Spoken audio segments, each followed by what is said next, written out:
Hello मेरे कक्षा 10 के प्यारे बच्चों। आज एक बार फिजिक्स में आपका पहला ही चैप्टर चल रहा था, परावर्तन और अपवर्तन। इसमें देखेंगे गोलीय दर्पणों से संबंधित परिभाषाएं। पार्ट आपका 2 है ये, ठीक है।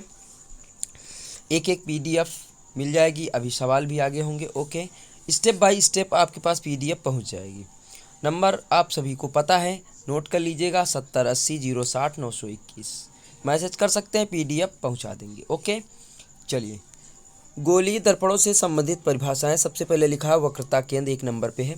उस गोले का केंद्र जिसका कि दर्पण एक भाग है, दर्पण का वक्रता केंद्र कहते हैं। दर्पण को वक्रता केंद्र कहते हैं, सॉरी मिस्टेक हो गया।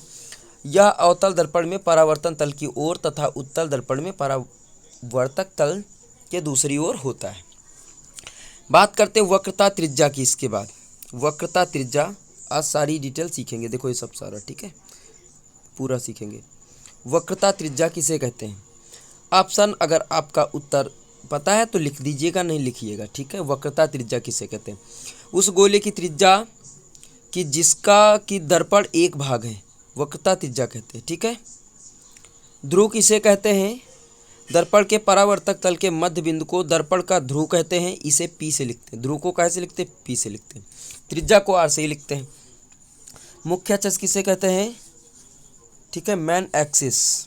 दर्पण के ध्रुव तथा वक्रता केंद्र को मिलाने वाली रेखा को दर्पण का मुख्य अक्ष कहते हैं। दर्पण का द्वारक किसे कहते हैं? देखो यहाँ सब लिखा, चित्र में अभी बता रहे हैं।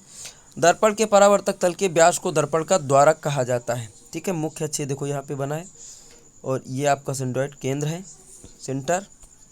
चलिए बात करते हैं प्यारे बच्चों आगे। आगे आपका लिखा मुख्य फोकस क्या है? मुख्य फोकस दर्पण की मुख्य अक्ष के समांतर आने वाली प्रकाश की किरणें दर्पण से परावर्तक पर पश्चात मुख्य अक्ष के जिस बिंदु पर या तो वास्तव में मिलती हैं या मिलती हुई प्रतीत होती है, उस बिंदु को दर्पण का मुख्य फोकस कहते हैं। इसे यप से लिखते हैं। एक संबंध अभी आपको बताया जाएगा, ठीक है, नोट कर लीजिएगा अच्छे से प्यारे बच्चों। देखो अवतल दर्पण आपका ये फिगर बना है आपका, और उसके बाद आपको मैं बता दूं उत्तल दर्पण, ये आपका फिगर बना है। ओके, उत्तल दर्पण, ठीक है। चलिए आगे चलते हैं। आगे चलेंगे। फोकस दूरी क्या होती है? फोकस दूरी दर्पण के ध्रुव से मुख्य फोकस दूरी तक की दूरी को दर्पण की फोकस दूरी कहते हैं, ठीक है। फोकस तल क्या होता है? फोकस तल वह तल है जो मुख्य फोकस से होकर जाता है तथा मुख्य अक्ष के लंबवत होता है, ठीक है। बात करते हैं आगे।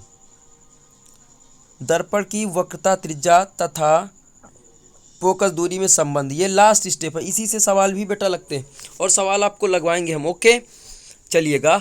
दर्पण की वक्रता त्रिज्या तथा फोकस दूरी में संबंध। दर्पण की वक्रता त्रिज्या तथा फोकस दूरी में संबंध क्या होता है? जब दर्पण का द्वारक वक्रता त्रिज्या की अपेक्षा छोटा होता है तो फोकस दूरी वक्रता त्रिज्या की आधी होती है, ठीक है। यह संबंध अवतल और उत्तल दोनों के लिए लागू होता है। दर्पण की फोकस दूरी बराबर वक्रता त्रिज्या बटे आर। दर्पण की फोकस दूरी बेटा यप से लिखते हैं, वक्रता त्रिज्या आर से लिखते हैं। यप बराबर हो जाएगा हाफ आर, यानी 1/2 आर। यही आपका संबंध आता है 1 नंबर का। नोट कर लीजिएगा कि दर्पण की वक्रता त्रिज्या तथा फोकस दूरी में संबंध लिखिएगा तो यही आपको लिखना, यप बराबर r/2, ठीक है। लिख सकते हैं दर्पण की फोकस दूरी वक्रता त्रिज्या की आधी होती है। ओके, तो प्यारे बच्चों समझ में आया हो तो लाइक शेयर कमेंट कर दीजिएगा। इसी तरीके से आगे की क्लास कल आपको प्रोवाइड करवा देंगे। डेली क्लास चल रही है। ओके, बाय बाय सभी।